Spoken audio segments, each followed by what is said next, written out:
मेरे प्रिय दर्शकों नमस्कार। प्रिय दर्शकों, ऋषि ज्योतिष में मैं आपका दिल से स्वागत करता हूं और आपका बहुत धन्यवाद देना चाहता हूं कि आप मेरे वीडियो बड़ी उत्साह से देख रहे हो। आशा करता हूं आगे भी देखते रहेंगे।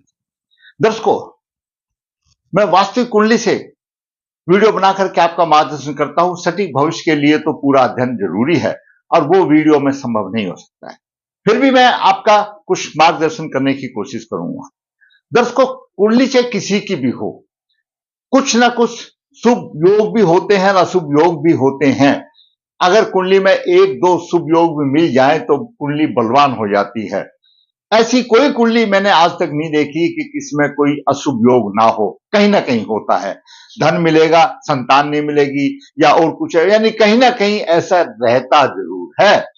तो ऐसे ही कुंडली एक विशेष कुंडली है जिसमें बहुत ही राजयोग हैं। लगन का स्वामी दशम में है, अपने आप राजयोग हो जाता है। और दो दो शुभ ग्रह केंद्र में है, आमने सामने, वो पता नहीं कितने राजयोग बना देते हैं। कुंडली में अम्ला कीर्ति योग है, जन्म लगन से भी है, चंद्र लगन से भी है, उपचरी योग भी शुभ है और वीणा योग भी है और गज केसरी योग, यानी ये सब बहुत सारे ऐसे अच्छे अच्छे योग हैं। परंतु पितृदोष भी है। दाम्पत्य सुख में थोड़ी सी परेशानी है। बात करते हैं कुंडली का क्या है। दर्शकों, ये लगन है, ये लगन का स्वामी मैं हमेशा बताता हूं, लगन लग्नेश बलवान स्थिति में होना चाहिए। लगन और लग्नेश बलवान है, उसमें कोई दिक्कत नहीं है। जातक का जन्म 26 जनवरी 2004 शुक्ल पक्ष 5 उत्तर भाद्रपदा चरण 2 सोमवार को हुआ। आज का शीर्षक है विशेष धनी। विशेष धन का योग है इस बालिका की कुंडली में। अम्ला कीर्ति योग है, उभयचरी योग है, वीणा योग है, गज केसरी योग है और राजयोग है। परंतु पितृदोष भी क्यों है? पितृदोष भी है। अगर ऐसी जातिका उस पितृदोष का उपाय कर ले तो बहुत ही सुखद जीवन हो जाता है। ऐसी जातिका का जन्म देव योनि से हुआ है। इनके पुरुष अतृप्त योनि में है। द्वादश भाव में राहु और अष्टम भाव में राहु, प्रबल पितृदोष होता है। तो वो प्रबल पितृदोष भी साथ में है। जैसे मैंने पहले बताया कि ऐसी कोई कुंडली नहीं है जिसमें कोई अशुभ योग भी ना हो। तो आमदनी है तो उसका खर्चा भी है भाई, दुख है तो एक तरफ सुख भी है। सारी चीजें हैं, बैलेंस करके जीवन में चलता है। लेकिन कुल मिलाकर के कहा जाए तो ऐसी बालिका भगवान है। बहुत अच्छे ग्रह योग लेके आई है, बहुत सम्मानित योग है। विचार करते हैं क्या है।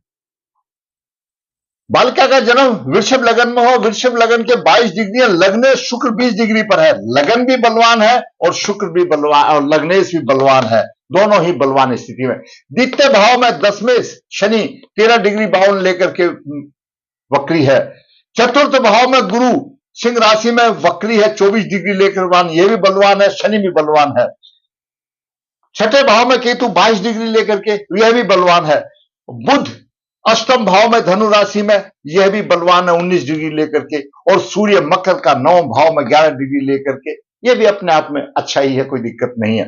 चंद्रमा मीन राशि में 9 डिग्री लेकर के विराजमान है। द्वादश भाव में राहु 22 डिग्री 26 मिनट लेकर के बलवान है। द्वादश भाव में राहु प्रबल पितृदोष होता है। मंगल द्वादश भाव का स्वामी और सप्तम भाव का स्वामी है। 0059, 1 डिग्री भी नहीं है। यहां पर मंगल जो है मृत अवस्था में है। मैंने आपको बताया ना कि मृत अवस्था में है। सिर्फ दाम्पत्य सुख को छोड़ करके बाकी सभी सुख है। लेकिन थोड़ा सा उपाय करेंगे क्योंकि शुक्र अच्छी जगह पर है, शुक्र पर गुरु की दृष्टि है, वो उसको बैलेंस में लेके आ जाएगा। अब हमने इस जातिका के लिए चंद्र लगन भी बनाया है, नवास भी बनाया है। पहले ग्रह योगों पर बात करते हैं। जातिका का जन्म वृषभ लगन हुआ, इसके स्वामी शुक्र हैं। पुरुषार्थ है, मेहनत करने वाली है, लगी रहने वाली है, आत्मविश्वासी की धनी है और कर्म प्रधान है, तेजस्वी है। हर समय कुछ ना कुछ करते रहना, खाली बिल्कुल नहीं बैठना। किसी भी कार्य को ऐसे बालक योजनाबद्ध तरीके से देते हैं। अगर कुछ अनुचित हो भी जाता है तो वो घंटे पछताते भी है। संगीत में भी कुछ रुचि हो सकती है, क्यों? शुक्र संगीत का प्रिय होता है। लग्नेश दशम भाव में है, राजयोग है। लगन का स्वामी दसम भाव में शुक्र, दसम भाव में राजयोग है, माता पिता की भक्त है, गुरुदेव के प्रति श्रद्धा है, समाज में ख्याति, राजपक्ष से उसको लाभ मिलेगा, सुशील कन्या है, अच्छे बुरे का विचार करने वाली है और भाग्यवान है। क्यों? लगन का स्वामी शुक्र है और दसम भाव में है। अम्ला कीर्ति योग, अम्ला कीर्ति योग क्या है? पराशर जी ने कहा है लगन या चंद्रमा लगन से, लगन या चंद्रमा लगन से दसम भाव में केवल शुभ ग्रह हो। शुभ ग्रह तीन ही है, बुध, गुरु और शुक्र। लगन से दसम भाव में शुक्र है, अम्ला कीर्ति योग है। इसके प्रभाव से ऐसे बालक को कोई भी हो, चाहे आपका लगन से दसम भाव में केवल शुभ ग्रह हो, जहां चंद्रमा बैठा है वो भी लगन है, वहां से दसम भाव में शुभ ग्रह हो, तो जातक सम्मानित होता है, राजा द्वारा उसको सम्मान मिलता है। ज्योतिष शास्त्र पुराना है, पहले राजा होते थे, अभी सरकार समझो, सरकार द्वारा सम्मान मिलता है, हर प्रकार के सुख का उपभोग करता है। ऐसे बालक दानशील होता है, स्वजनों का प्रिय होता है, दूसरों की सहायता करने वाला धर्मात्मा और गुणवान होता है। अगर अम्ला कीर्ति हो लगन से या चंद्रमा लगन से दसम भाव में, दसम भाव चाहे चंद्र लगन हो, अम्ला कीर्ति हो। जातक का लगन से भी अम्ला कीर्ति योग है। अब चंद्रमा लगन की बात करते हैं, चंद्रमा लगन में मीन लगन की कुंडली बनती है तो दसम भाव में बुध है, चंद्र लगन से भी अम्ला कीर्ति योग बन रहा है। कितना अच्छा भाग लेकर के आई है जाति का। अब बात करते हैं शुभ अभिचर्य योग। अभिचर्य योग क्या होता है? जहां पर भी आपका सूर्य कहीं पर भी स्थित हो, अगर सूर्य से द्वितीय द्वादश पाप ग्रह हो तो पाप उभयचरी हो जाता है, शुभ ग्रह हो तो शुभ अभिचर्य योग हो जाता है। इस जातक की कुंडली में सूर्य से दोनों तरफ शुभ ग्रह है, सूर्य नवम भाव में है और सूर्य से द्वितीय शुक्र है, द्वितीय और द्वादश में बुध है, दोनों शुभ ग्रह है। शुभ उभयचरी योग बन गया है। शुभ उभयचरी योग का क्या प्रभाव है? राजा स्वरूप वैभवशाली होगा। तो सूर्य भी एक लगन है, उसको लगन मिल रहा है, धन की कोई कमी नहीं होती, सुखी होता है, धनवान होता है और प्रतिष्ठा देता है। सूर्य प्रतिष्ठा देगा। सूर्य कहीं पर किसी से इसका जातिका का पीड़ित नहीं है, सूर्य प्रतिष्ठा देने वाला होता है। अब बात करते हैं उभयचरी के बाद लग्नेश दसम भाव में, मैंने पहले ही बता दिया कि राजयोग है। वीणा योग, राहु केतु को छोड़ करके समस्त शुभ ग्रह कहीं पर भी 7 भावों में हो तो वीणा योग होता है। संगीत का प्रेमी होता है, निपुण होता है, सुखी होता है, धनी होता है, नेता, और ऐसा नेता होता है, नेतृत्व करने वाला नेता होगा कि उसके घर में कई नौकर भी होते हैं। वीणा योग भी बन रहा है। 1 2 3 4 5 6 समस्त 7 ग्रह 7 भावों में है। कोई भी ग्रह एक साथ में कंजक्शन नहीं है, युति में नहीं है, अलग अलग है। सफल वीणा योग बन रहा है, इसमें राहु केतु को मान्यता नहीं है। गज केसरी योग, दर्शकों, गज केसरी योग वैदिक ज्योतिष का एक बहुत ही महत्वपूर्ण और प्रतिष्ठावान गज केसरी योग है। पराशर जी कहते हैं यदि देवगुरु बृहस्पति लगन से या चंद्रमा लगन से केंद्र में हो, शुभ स्थिति में हो और दूसरा शुभ ग्रह उसको देखे तो ऐसा बालक तेजस्वी होता है, धनी होता है, मेधावी होता है, गुणवान होता है और राजा का प्रिय, वही मतलब सरकार उसको चाहने वाली होती है। तो गज केसरी योग है। लगन से केंद्र में गुरु है, लगन से केंद्र में गुरु है और उसको दूसरा शुभ ग्रह शुक्र देख रहा है, एकदम सफल गज केसरी योग आ रहा है। गज केसरी योग आ रहा है, एकदम सफल गज केसरी योग इसमें आपको मिल रहा है लगन से। अब भी बात करें किसी भी कुंडली में बहुत ही विशेष धनवान योग है, आपकी कुंडली में भी हो सकता है, कोई भी कुंडली में। एकादश भाव आमदनी का भाव है और द्वितीय भाव धन का भाव है और गुरुदेव धन के कारक हैं। किसी भी कुंडली में, कोई भी लगन की कुंडली हो, धन स्थान का स्वामी, द्वितीय भाव का स्वामी यानी द्वितीय भाव या धनेश या इसका स्वामी, पर एकादश भाव का स्वामी, एकादश भाव का स्वामी या गुरु का संबंध होगा, युति होगी, दृष्टि होगी, यानी द्वितीय भाव पर द्वितीय भाव पर या द्वितीय भाव के स्वामी पर एकादश भाव के स्वामी की दृष्टि होगी या गुरु की दृष्टि होगी, तो ऐसा जातक बहुत ही बड़ा धनवान होगा। क्यों होगा कि एकादश भाव आमदनी का भाव है, द्वितीय भाव धन का भाव है और दोनों का कारक गुरु है। गुरु उस पर दृष्टि दे रहा है। संबंधित कुंडली में विशेष धनी योग भी है। देखिए दर्शकों, एकादश भाव में मीन राशि है और द्वितीय भाव में मिथुन राशि है। मिथुन राशि का स्वामी बुध अष्टम भाव में है, गुरु एकादश भाव का स्वामी है और गुरु द्वितीय भाव और एकादश भाव का कारक ग्रह और बुध गुरु पंचम दृष्टि से बुध को देख रहा है। विशेष धनी योग बनेगा, विशेष धनी योग बनेगा। यहां पर एक और भी योग बता है, वो हम बाद में बताएंगे। कौन सा योग? गूढ़ शिक्षा, वैज्ञानिक जैसा अन्वेषण वाली बात। क्यों? दसम भाव गूढ़ ज्ञान है। अगर दसम भाव यानी अष्टम भाव, दसम नहीं अष्टम भाव गूढ़ ज्ञान है।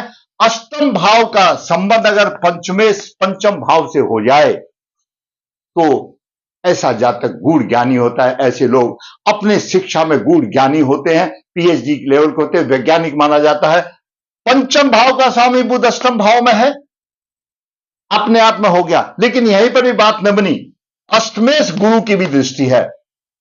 अपने क्षेत्र में गूढ़ ज्ञानी होगी ऐसी जातिका, गूढ़ ज्ञान होगा, धन की कोई कमी नहीं रहती। मैंने जैसे आपको पहले ही बताया कि ये बालक देव योनि से आया है, जो हो रहा लगन इसका बताता है। यहां हमने बनाया नहीं, हम आपको बताते। दूसरा देखिए, नवास लगन कुंडली के पास नवास का महत्व है। जब तक नवास नहीं है तो लगन कुंडली का महत्व पूरा नहीं होता। नवास कुंडली में भी बुध उच्च राशि में है और शास्त्र कहता है अगर नवास कुंडली में दसम भाव में सूर्य उच्च राशि का है तो उसका बहुत ही अच्छा यागो बनता है, सम्मान मिलता है उसको, जनता के अंदर सम्मान मिलता है उसको। क्यों? उच्च राशि का सूर्य है। यहां पर भी सूर्य अच्छा है, यहां पर सूर्य भी उच्च राशि का है। तो दर्शकों, यह जातिका की कुंडली है जो इतने सारे योग, 5-6 योग एक ही कुंडली में है। लेकिन सिर्फ कमी कहां है? सप्तम और द्वादश भाव का स्वामी मंगल अपनी राशि में तो है लेकिन मृत अवस्था में है और अष्टम राहु है। अष्टम राहु से क्या परेशानी आ रही है हमारे बच्चों को, आपके भी हो सकते हैं। राहु की पंचम दृष्टि गुरु पर है, गुरु की भी नवम दृष्टि राहु पर है, लेकिन राहु तो मायावी है। खरबूजे को चाकू पर डालो तो भी खरबूजे कटना है और चाकू को खरबूजे पर डालो तो भी खरबूजे कटना है। नव पंचम योग बना रहा है और गुरु पति का कारक भी है, विवाह का कारक भी है, ज्ञान का है, थोड़ी सी कमी तो दे रहा है। और जब लड़की का गुरु पीड़ित हो जाता है तो ऐसे बच्चे राह भटक सकते हैं, उसमें कोई दो राय नहीं। तो यहां पर एक दिक्कत आती है। और दूसरा, सप्तमेश जो है द्वादश भाव में चला गया, मृत अवस्था में आ गया। एक जीवन साथी दाम्पत्य जीवन से संबंध में तो परेशानी है। दूसरा, कहां पर दिक्कत आई? राहु की नव दृष्टि बुध को भी पीड़ित कर रही है, बुध को भी पीड़ित कर रही है। बुध और गुरु दोनों शिक्षा बुद्धि के कारक है। बुध कारक है तो गुरु मेमोरी का पावर है। दोनों पर राहु का प्रभाव है।